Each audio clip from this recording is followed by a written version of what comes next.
Subscribe the channel and press the bell icon for upcoming videos. Hello friends, welcome to my channel Pharmacology Concepts by Rajesh Chaudhary, and in this video I will discuss about the basic pharmacology of the DPP4 inhibitors and the PPAR gamma agonist और thiazolidine diones derivative। तो आज के इस video पे हम बात करेंगे DPP4 inhibitors और थायोजोलिडिन डायोन्स के बेसिक फार्माकोलॉजी के बारे में, जो एक तरीके से एंटी डायबिटिक ड्रग्स हैं। So these are the anti diabetic drugs. And if you want to watch my previous videos regarding the pharmacology और medicinal chemistry for the B.Pharm 5th semester, you can check description box below और by using this link. इसके अलावा अगर आपको pharmacy notes चाहिए तो आप हमारे वेबसाइट www.pharmacyconcepts.in पे विजिट कर सकते हैं, वहाँ से अपना नोट्स वगैरह कलेक्ट कर सकते हैं। So let's start the topic.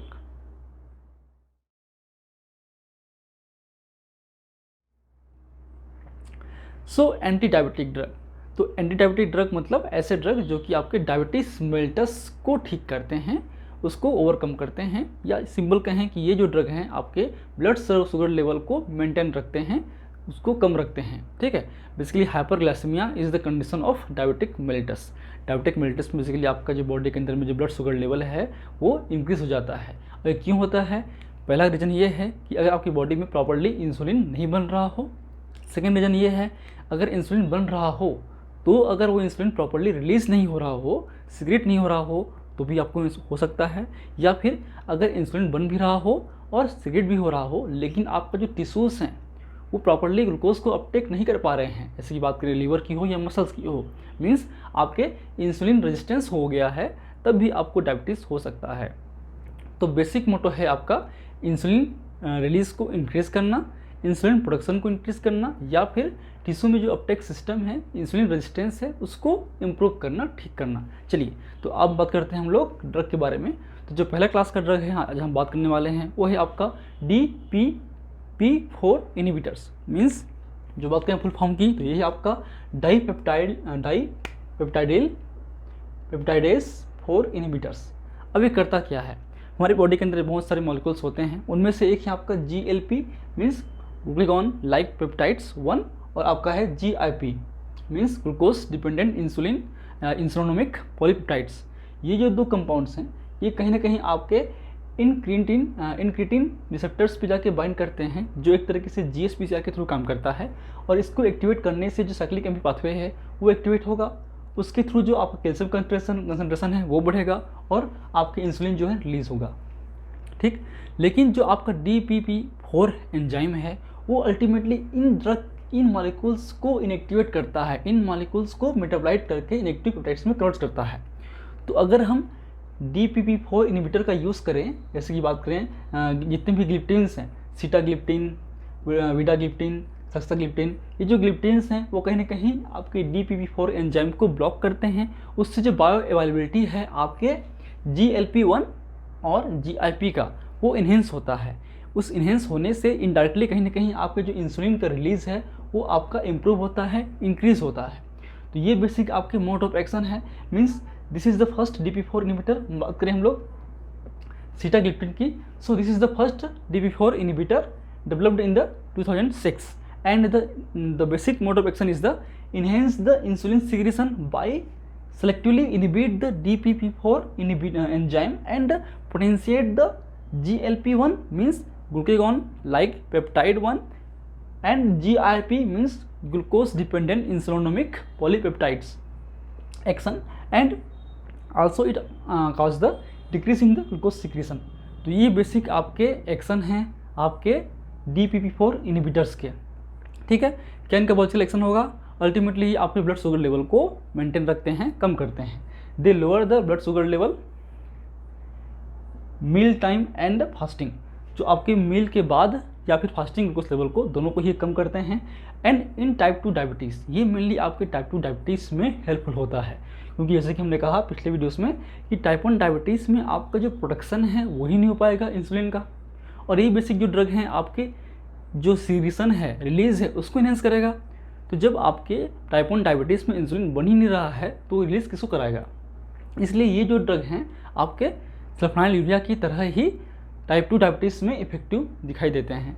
And it has low risk of the hypoglycaemia as compare to the sulfonyl बात करें सल्फोनाइल यूरिया की, तो ये हाई डोज होते ही आपको हाइपोग्लाइसेमिया हो सकता है, आपका ब्लड शुगर लेवल बहुत ज़्यादा कम हो सकता है। लेकिन इसके केस में जो रिस्क है हाइपोग्लाइसेमिया का वो बहुत ही कम होता है, ठीक है। And it also lower the HbA1c।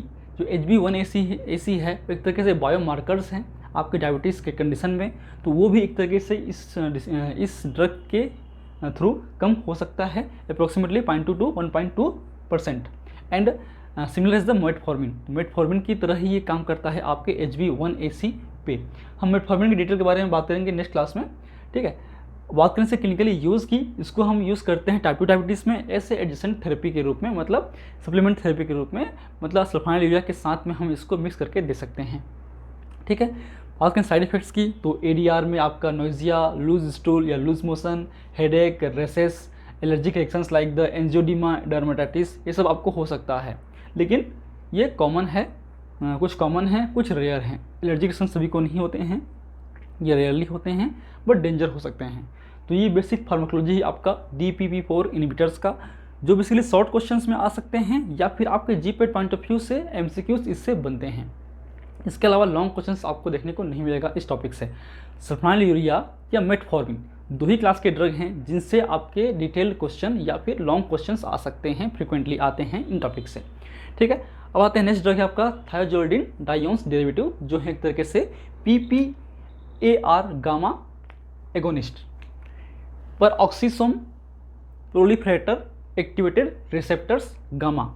ये PPAR अल्फा भी होते हैं और गामा भी होते हैं। अल्फा आपने पढ़ा होगा एंटी हाइपरलिपिडेमिया के केस में, यहाँ पे है हम बात कर रहे हैं PPAR गामा की, तो गामा आपका इन्वॉल्व है डायबिटीज मेलिटस के केस में, ठीक है।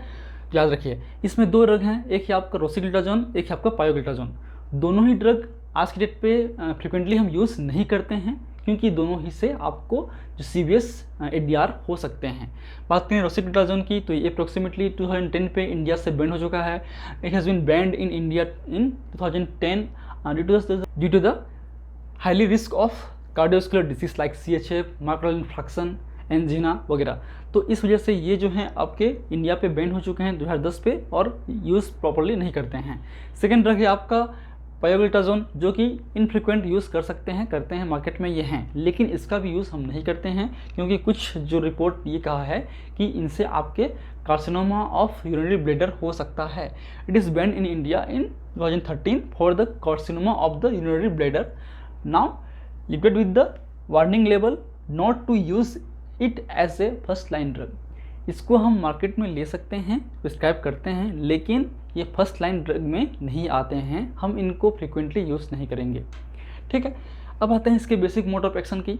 जैसे कि हमने कहा कि ये आपका PPAR गामा एगोनिस्ट है, means they activate the PPAR gamma receptors, जो है आपका प्रॉक्सीसोम प्रोलिफरेटर एक्टिवेटेड रिसेप्टर्स गामा।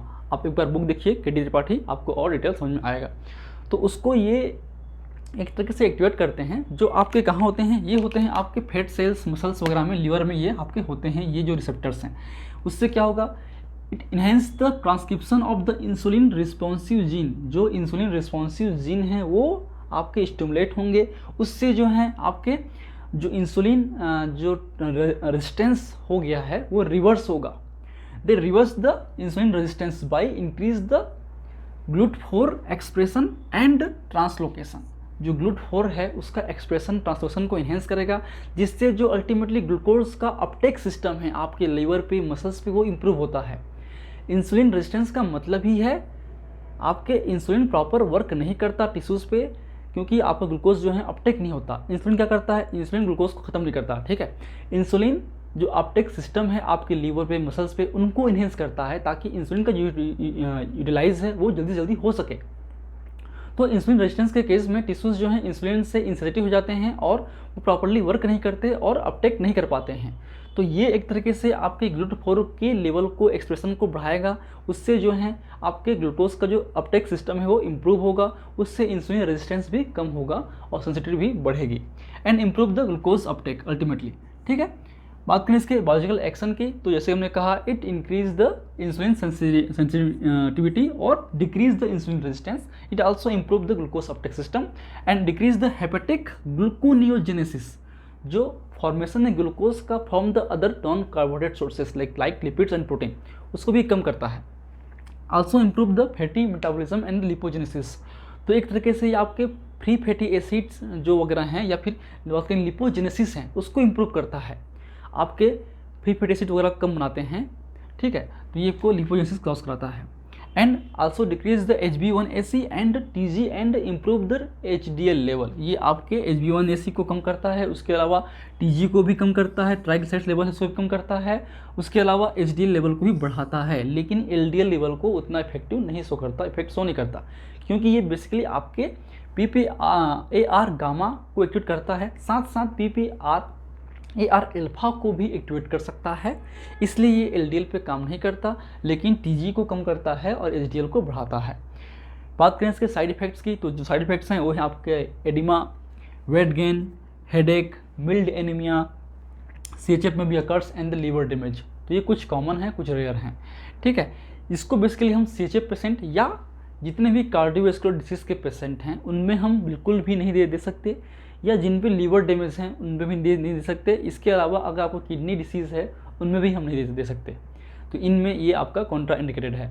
बात करें इसके यूज़ की, इसका भी यूज़ हम टाइप 1 पे नहीं करते हैं, टाइप 2 पे करते हैं। क्यों करते हैं? क्योंकि जैसे कि हमने कहा इंसुलिन रेजिस्टेंस भी एक रीज़न है आपके हाइपरग्लाइसीमिया का, तो ये एक तरीके से ये आपका टाइप 2 टाइप से कंडीशन है जिसमें इंसुलिन रेजिस्टेंस हो जाते हैं, तो उस केस में हम करते हैं, टाइप 1 पे नहीं करते हैं। और ये ब्लड ग्लूकोज लेवल को HbA1c को कम करता है 0.5 to 1.2% without the increasing the insulin release, ये इंसुलिन रिलीज को अफेक्ट नहीं करता, ये इंसुलिन के यूटिलाइजेशन को, उसकी सेंसिटिविटी को इनहेंस करता है। And used as a supplement with the sulfonylureas and the metformin, तो ये भी आपके DPP4 इनहिबिटर की तरह ही सल्फोनिलयूरिया और मेटफॉर्मिन के साथ में हम कॉम्बिनेशन पे दे सकते हैं। So these are the basic pharmacology of the DPP4 inhibitors and the PPAR gamma receptor agonist. And if you like my videos, please press the like button, share with your friend, and any feedback, please comment in the comment section. That motivates me for the coming videos. In last, thank you. Keep watching.